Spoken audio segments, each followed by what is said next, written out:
I'm Maria Menounos, and you're tuned in to AfterBuzz TV, the ESPN of TV talk. Now, let the buzz begin. What's up? What's going on, everybody? Welcome to the Briarpatch After Show here on AfterBuzz TV. I am your host, Brandon Hanna, and today I'm once again joined by two amazing, wonderful co-hosts. You've seen them here before, starting to my immediate left with Kevin Allen. Hey!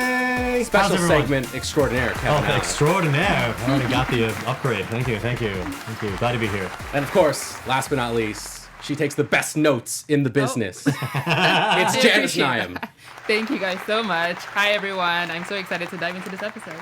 I'm super excited as well. We have an amazing show for you guys here today. The manhunt for Floyd Ferness has finally begun. Just as he predicted in the last episode, we finally find Felicity's secret apartment and Clyde Brattle comes to town.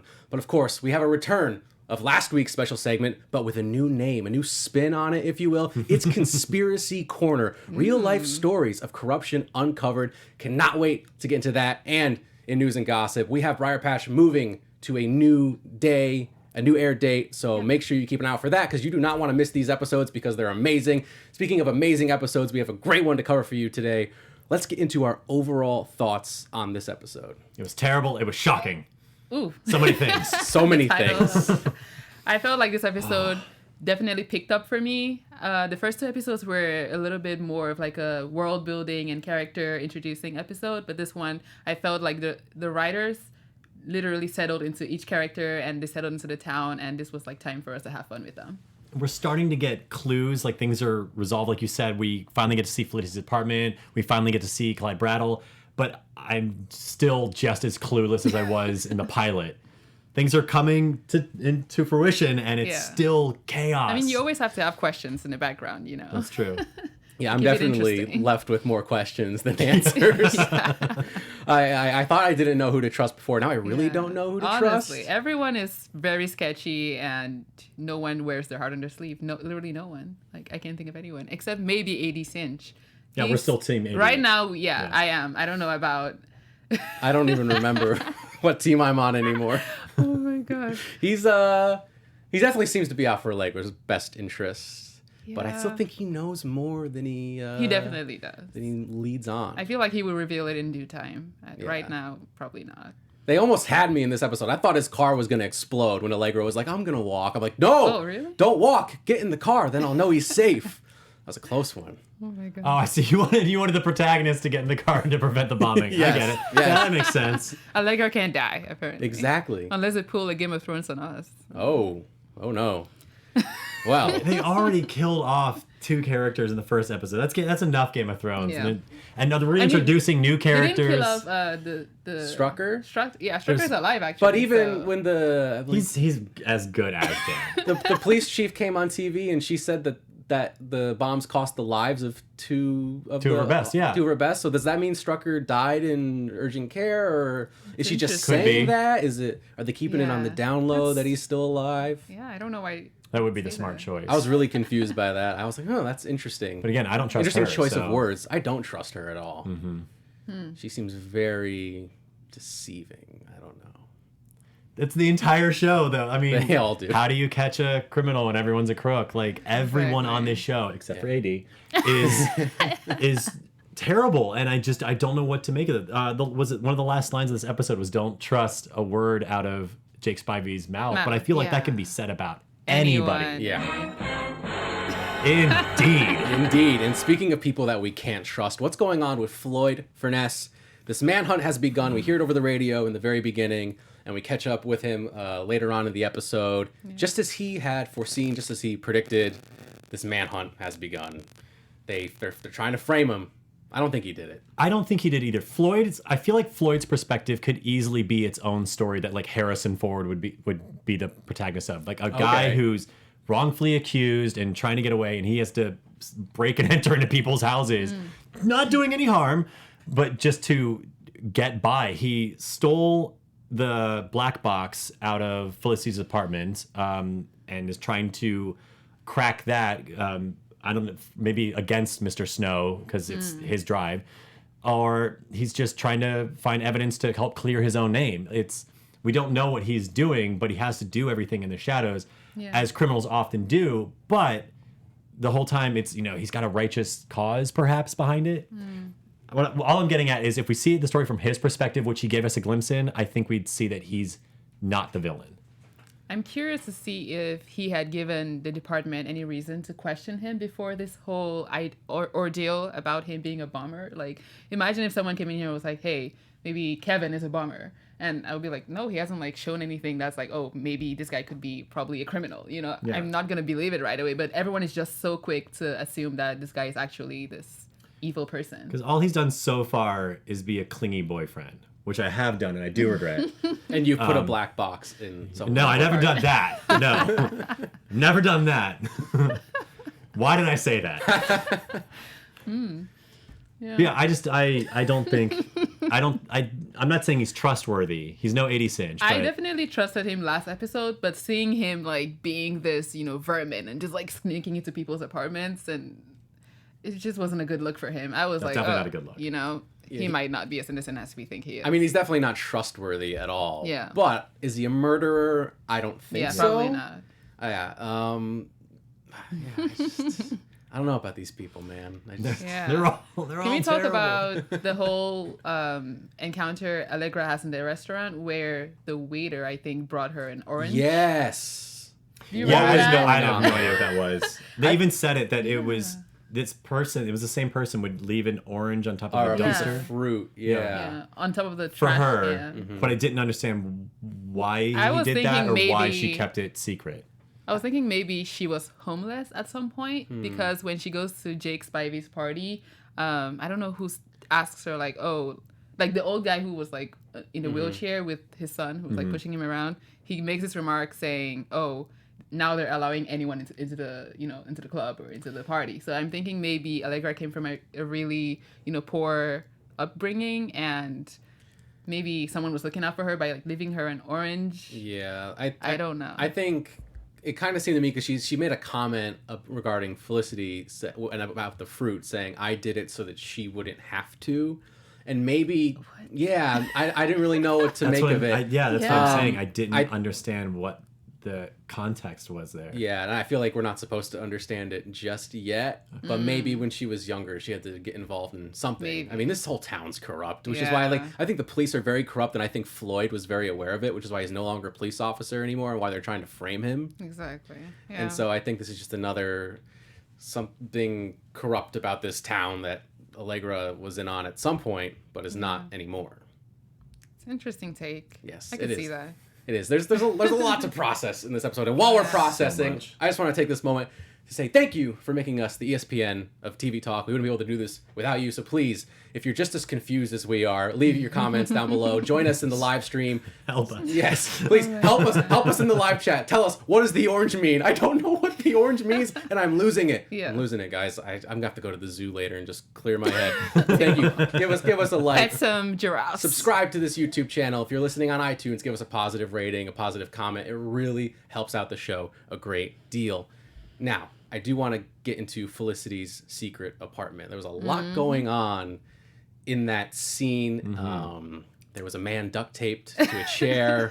I really thought he was going to get shot or stabbed at one point. I was so excited to see Allegra, go rogue. We haven't really seen her, We've seen her say like, oh, I'm like an investigator. I work for the FBI, but we haven't seen her in action. So this was really exciting for me to see. I actually wanted her to go further and maybe like cut him or something like that because that's exciting for me. Yeah. I mean, she did cut him a little bit when she cut the duct tape. Oh, I think that was on purpose. He was like, I wanted more. I just wanted more violence, I guess. More violence. More violence is always good. I was surprised she did shoot the gun in the apartment, though. Yeah, those are nice pillows. Yeah, not anymore. It's very well furnished, that apartment. Yeah. The gunshot wasn't as loud as I thought it would be. I wasn't expecting to see Harold in there. It was the last person I would have thought of. Yeah, and he's just hiding in the closet. Yeah. Like you see his feet and you see the top of his I head. did a terrible job of hiding. Absolutely terrible. At first, I thought it was Felicity. I was like, oh, Felicity's alive, but she's just like hiding out up here. But I guess Wouldn't not. that be nice? I still think Felicity might actually be alive Yeah, if you want to talk crazy conspiracy okay. We theories. could go to- All right, let's put a pin in that one. I really want to hear it, but let's stay in the apartment before we undo the entire series. That's true. That's true.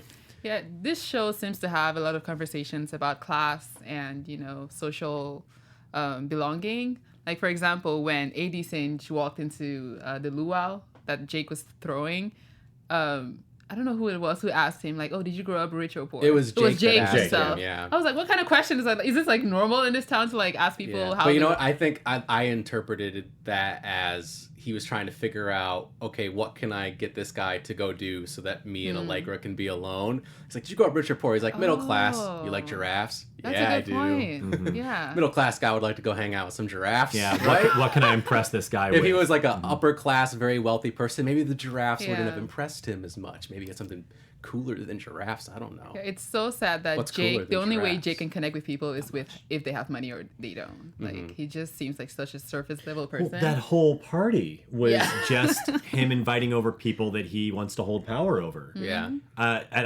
I don't know who realized it was for the mayor before he actually said Yeah. that. I had no idea. Is he trying to replace the mayor? Why is he just trying to get the mayor on his side? I think What was that the whole mayor. I think the thing mayor about? is already on his side. He's already Yeah. He's already in the mayor's pocket, right? Or But he was vice trying to versa. get the mayor drunk the entire time. So is he just trying to get people to see that the mayor is unfit Yeah. for I thought he was trying to office? make the mayor look bad. I Yeah. think he's done It that in the kinda did past where look he's like been in the that. mayor's pocket and has gotten the mayor on his side, but now he's going to, I guess, usurp his position. Not by taking it, but by unraveling the mayor's power in the town by But why? making him though? look a fool. I don't know. That's what the series is about. This town does have a really weird power structure. Yeah. Where, like, this is a party for the mayor, and there's people with guns, like automatic weapons, like checking people at the door. I mean, that's Jake Spivey for you. He's a Yeah. criminal, and he's not, openly trying to- walking around town with Yeah. these firearms like it's no big deal, and no one says or does anything. The police kind of turn a blind eye to it. It does Yeah. get me thinking, though. You remember the whole scene in the beginning where the mayor was talking to Eve about her not catching the bomber. And then when Gene comes over, he's like, we need someone with balls and all that. I just found that so, like, anti-feminist. It's like, oh, yeah, only a man can do this job. And I don't know. Like, everyone just seems so unlikable to me. It's horrible. Yeah. Well, I don't know. Speaking of people who may or may not be unlikable, what do we think of Clyde Brattle? Clyde, yep. Sorry, there's a Floyd, there's a Clyde in this show. I'm already terrible with names as it is. It took me forever to learn Floyd. Kevin. I mean, It's all right. but yes, Clyde. Alan Cumming, love Alan Cumming. Oh, yeah. He's a very Oh. likable actor, so I don't know, like, I don't want to trust him. Well, and that's, I think, Alan maybe- Cummings' likability, that pleasant demeanor he has, makes Clyde all the scarier. This is not the man I pictured when they were talking about him. And now that we're meeting him, and the first thing we see is them flashing that The devilish smile. grin. It looked yeah. like the clown from It. Yeah, that's a good point. But yeah, they definitely, like, that, they hid the rest of his face so that we could focus on that Yeah, that's that grin. that charlatan's grin, yeah. And then invite him into, like, the guy clearly has money, but he's riding around in this Winnebago Yeah.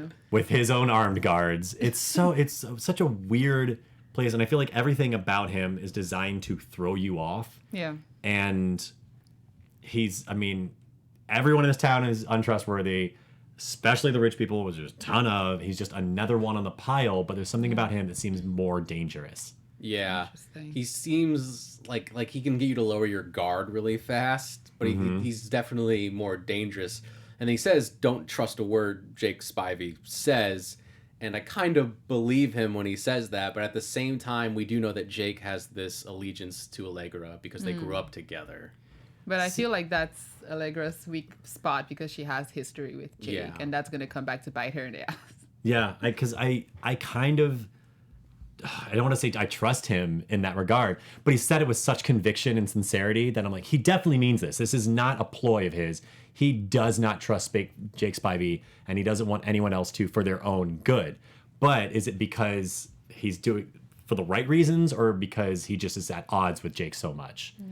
I think it's him being at odds with Jake is a Yeah. big thing. And also, speaking of like manipulating, trying to get you to lower your guard, he says that he does want to go to jail.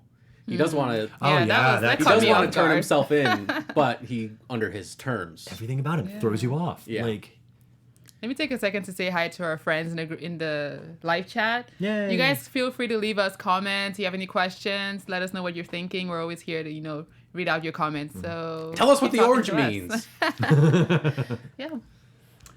And then, so one other thing about that sequence is he gives Allegra this massive clue in the form of that sci-fi scene that happened at the very, very end. Yeah.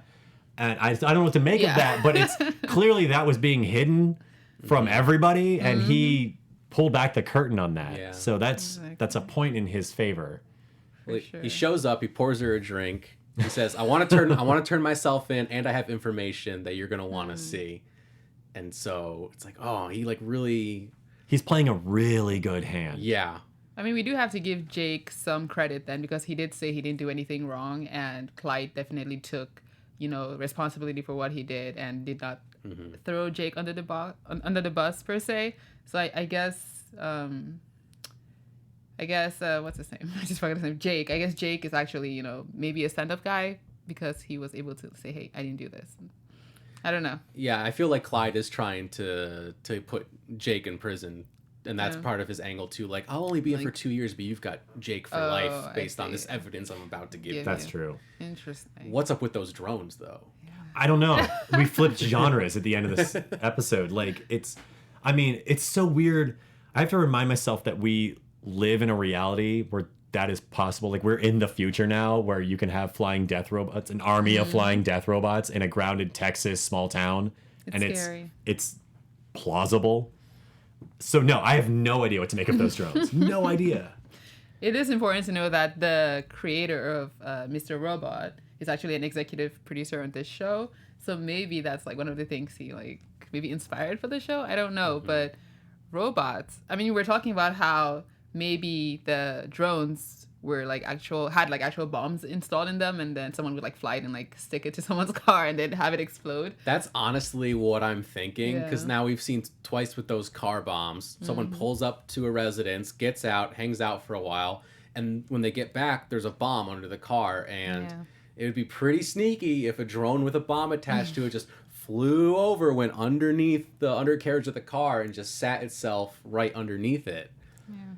I don't know. I kind of want to go back and watch the opening scene of this series and see while Felicity is talking to... I'm sorry, I forget his name. Harold. Harold. Felicity's talking to Harold. I wonder, if do we hear a faint buzzing noise from the drone in the background?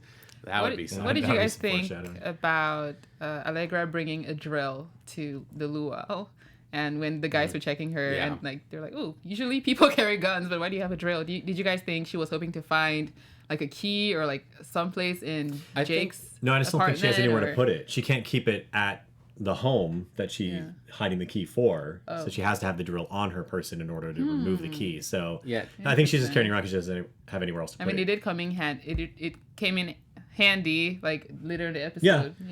Well, she installed that deadbolt on her door after getting attacked at the end of last episode, which we did find out was one of Clyde Brattle's goons. Didn't she hide something also in the lights? She hid a key to the deadbolt in the light socket, and then the same thing, there was a key inside the light socket to Felicity's apartment. Right. So that kind of tells me that's something that maybe they learned as kids growing up together, was to hide a key in an electrical socket or something. Yeah. So it was interesting.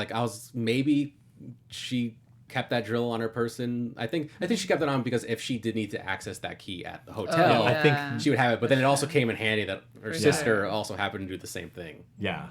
I think the drill is her key to retrieve her key to get into her home. Allegra is so it just simple. Came in handy. Yeah, exactly what you said. Yeah, very resourceful. Yeah. Well, but she got a handgun later in the episode, so she's working her way out. You guys want to talk about not Freddie.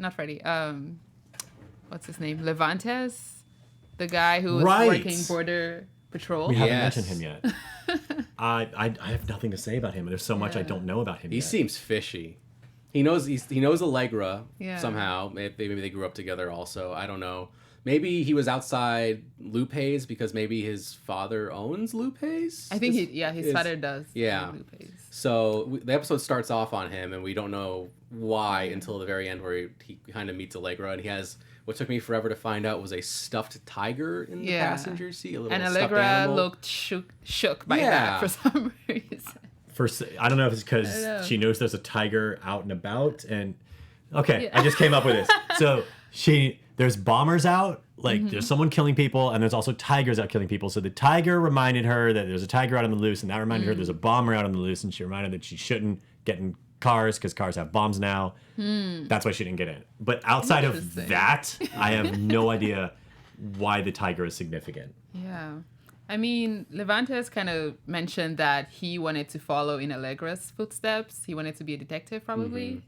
Did you catch that? No, I did not catch that. Well, I caught it. Yeah, he's like, oh, I have to start small and like work my way up. So that's why I'm doing border patrol for now. So maybe he's trying to skip some steps, and maybe that's what maybe he's involved in something that would, require him to not go through, the odd jobs that he has to do, just so he can get to where Allegra is. I think he's involved in some shady business. He came into work at the beginning of the episode, and I guess he saw on a board that he was paired up with another Border Patrol agent, and he seemed kind of disappointed that he was paired up with that guy. That guy seemed like a jerk. He kind of seemed like a jerk, and then they found the drugs, and I don't think they turned the drugs in properly. They might have kept it for themselves, and he tells his dad, I found drugs. There was a lot of paperwork. I don't think there was paperwork. There was probably something else going on, selling those drugs to bad guys. I did try to make note of what he was writing because he was copying a sticky note when he was doing that. What looked like paperwork, but it made no sense to me. I don't do Border Patrol. No. Oh, wow. No. They gave it up years ago. Yeah, there's not a lot of borders in Florida. Anywho, it's time to get into our special segment for this week. It's Conspiracy Corner. Real life stories of corruption uncovered. We had a blast with this last week, and Kevin has another amazing tale to be told today. That's right. So last week we talked about an FBI started investigation in San Francisco, and now we're going to switch it over to the other side of the continent in North Carolina, specifically Buncombe County. That's so southern, and I had trouble with it. Buncombe County, North Carolina. So there's a federal court case against the former commissioner, Ellen Frost, and she has been charged with conspiracy for federal program fraud, and mail fraud. She has pled not guilty to all of these, but prosecutors say that she misapplied I'm gonna get this right. Apologies to everyone in North Carolina. Prosecutors say she misapplied Buncombe Economic Development Incentive Funds to support equestrian enterprises. In layman's terms, she had a personal interest in supporting horse-related activity centers that she used government funding for it. That's a weird one. That's what caught my eye. I've been looking for animal-related cases ever since the start of this show, and this is as close as I've gotten so far. So her attorneys last week asked to turn over a lot of emails relating to the Tryon International Equestrian Center and ex-county manager Wanda Green, who she and Frost went on out-of-state trips together. They funded dinners using county money for the owner of the equestrian centers, Mark Bellissimo. So it's always about dinner and travel. And what is especially troubling about this particular case, I find it goofy that it's all about, like, I just want to raise horse centers and use taxpayer money for it. But what's troubling about it is 4 county officials, including Wanda Green, are already doing time after pleading guilty to corruption charges within the last year. Frost makes the 5th county official, and the first one that was elected into a held office, to face these charges in connection to Buncombe's investigation that began in 2017. It's been 2.5 years in this investigation. They've already nailed 5 people down, and she's number 5. That is insane. Yeah. But very Briarpatch, though. Yeah. Yeah. I can see that happening on Briarpatch for sure. This is the That's why I picked it. Yeah, this is the second week in a row that we've done this special segment, and it makes me. I thought from the get-go that Briarpatch was this crazy, larger-than-life show with these kooky characters that can't possibly exist in real life. No. Now I'm not so sure. No. Yeah. Nope. So some crazy guy buying a bunch of giraffes and throwing elaborate parties for the mayor is right up reality's alley. Definitely. Yeah, well, that was great. And so thank you, Kevin. You're welcome. Extraordinaire, Kevin. Well, now I think it's time we get into our news and gossip for this week. We've got TV News. There it is. Love that soundbite. We have Briarpatch moving to a different air date, and Janice is going to tell us all about it. Of course, guys. So If you don't listen to the creator of Briarpatch's podcast called The Watch, you should definitely listen to that. He does reviews about Briarpatch and definitely offers like insights into the show, like things you wouldn't understand, and like helps uncover, new thoughts that, people might miss while watching the show. So last episode in this podcast, he talked about how the show is going to move from Thursday nights to Monday nights now. So now you can watch Briarpatch live on USA Network at 11 p.m. on Monday nights instead of, the 11 p.m.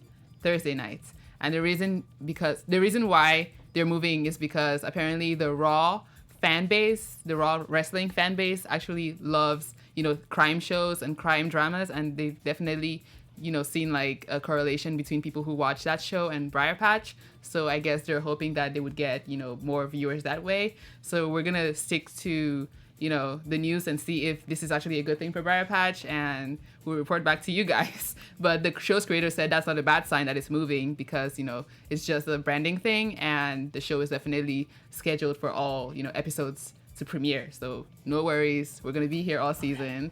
And yeah, so tune in to Briarpatch Monday nights instead of Thursday nights. So apparently next week, we're going to have this episode that we're reviewing today premiere on Monday instead of Thursday. So next week we're not gonna have a show. Is that true? I'm not 100% certain. But if they don't premiere episode 4 next week, we might not be here. But we'll see. Yeah, stay tuned to AfterBuzz's social media, and we'll set you straight. Absolutely. Yes, definitely. We will definitely be here to talk about that episode after it airs. Rest assured. Yep.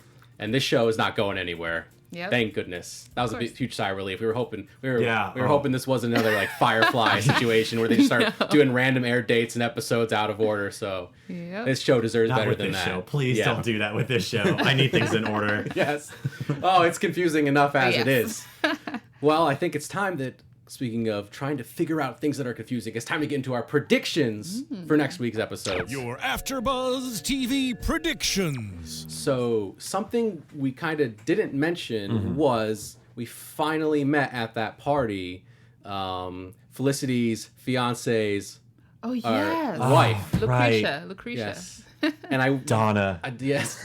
I wish I had picked that up sooner. Me too. When she mentioned the name Donna. I felt so bad I didn't figure that out. Like even after she said Donna's the name of my cat, I still did not. I literally just realized that right now sitting here. Really? Yes. Oh. That's crazy. How quickly but she was we've such a forgotten likable Donna's character, memory. though. She was so likable until she met Allegra, and then she was like, "Oh, it's you." Yeah. And kind of changed a little bit. Also, I feel like she was feeling AD Singe a little bit, and to see, definitely, to see him and Allegra together is like, oh, I guess like all these sisters are like out here, Yeah. It's really weird. Girl can't get a break. Oh my god. Because of the Dill family. I know. It's crazy. Oh yeah. Yeah, I still like her. I think she was a great character. She's very entertaining. The performance was fantastic, and she was one of the few characters that I didn't feel nervous around. Like watching her and AD relate and exchange their scenes. It was like, oh, we have like a happy moment where things are going well for people. That's a refreshing breath on this show. But she did kind of deceive the whole party by doing the whole Donna thing. That whole party sucks, though. I mean, she Screw outright them. said, like, I'm not a straightforward person. I'm, like, sketchy. And then AD's like, I'm sketchy, too. So Yeah, but they're good sketchy. they're good sketchy. That's true. Yeah, whereas everyone else at the party was, like, underhanded, corruption sketchy, Yeah. That's true. Well, I mean, what kind of a role do we think she's going to play going forward? Do you think she's going to be involved in this corruption? Do you think she's becoming an ally at some point to Allegra? I think so. I think she might help Allegra unearth the mystery behind Gene Coulter, because Gene is not a very likable person. I don't trust him at all. So maybe she might help Allegra discover, Gene's skeletons. I don't know. Yeah. I feel like, if anything, she'll be an adversary toward the investigation. Not necessarily Allegra and trying to uncover her sister's murder in the way that Allegra is doing things, but the by-the-book one that Captain Coulter is working on, she's not gonna like try to thwart it because she's not corrupt, but she's her personal matter and ties to Coulter are gonna kind of disrupt his focus on the investigation, and I don't think it's just gonna follow through. Other than that, though, I'm actually afraid that she's served her purpose on the show. We won't actually be seeing her again. Oh, yeah, I hope not. She seems very likable and just such a fun character. And that's why I feel like she's not going to be around. Like, all right, she's gonna get bombed. We had our moment of levity. We're done. Yeah, exactly. Oh my god. Yeah. Are we doing predictions right now? Yeah. All right. Yeah. So I was thinking, remember the guy in the wheelchair and his son? Mm-hmm. I think they're gonna play a very huge role. Like he was asking questions about the mayor and about Jake, and I think he's plotting something, and he needs them, to be part of the plan and to bring it to fruition. Yeah, he seems to be someone in a position of power in that town. I think he used to have power. Used to. Because he mentioned when Jake went on the stage and Ed Asner was asking, who's this guy? And his son said, Daddy, he's the one who has the house now.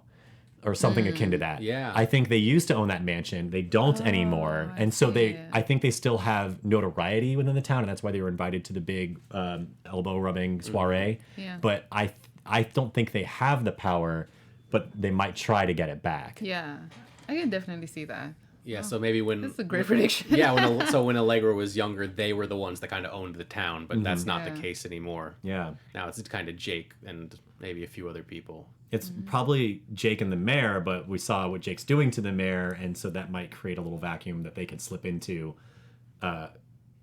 Jake's trying to create that hole and own the whole place, I think, but these guys might thwart his plan. What if Jake is working with them somehow? No? My I way mean, off. they didn't know who Jake was, right? The father didn't. The father didn't. The father didn't. The son might. I mean, the father seems like he's calling all the shots, to be honest. Because remember the whole scene where he's like, he had some why good do I ones. need grapes? I have you. Yeah, That was yeah. It's weird. like, why do I need shrimp? I got you. It's like, you want some fruit? Why do I need fruit? I got you. That was very weird. I love his smile when he said it, though. He Yeah. was so delighted by his Yeah, own show. he's just patting himself on the back like, good one, man. I burned my son. Oh my god. Oh, yeah. I mean, this show just keeps getting weirder and weirder. Are those drones Jake's, do you think, or do you think they belong to somebody else? I think definitely Jake's, but I might be wrong. They're Jake's. And... I'm leaning towards Jake, because Jake's got enough money to pull that off. It's either Jake or it's Clyde. What's his last name? Brattle. Brattle. Not Brittle, not Cloyd. So it's either Jake or Clyde Brattle, because they're the ones who've got the money to pull that off and are weird and crazy enough to do that. I'm leaning towards Jake only because Clyde revealed it.